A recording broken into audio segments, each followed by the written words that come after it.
чак-чак, я вам расскажу ингредиенты.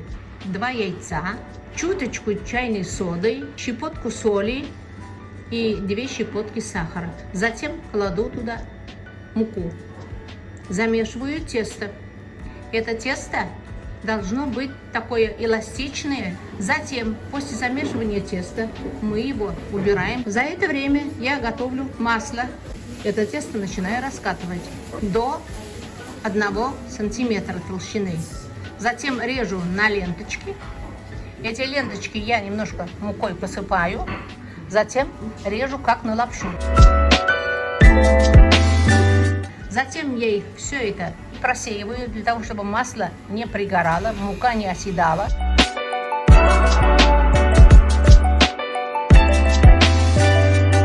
После того, как прожарили чак-чак, мы берем, значит, ингредиенты мед и сахар. Его, значит, я растапливаю. Затем я это в горячем виде заливаю сухой чак-чак, перемешиваю.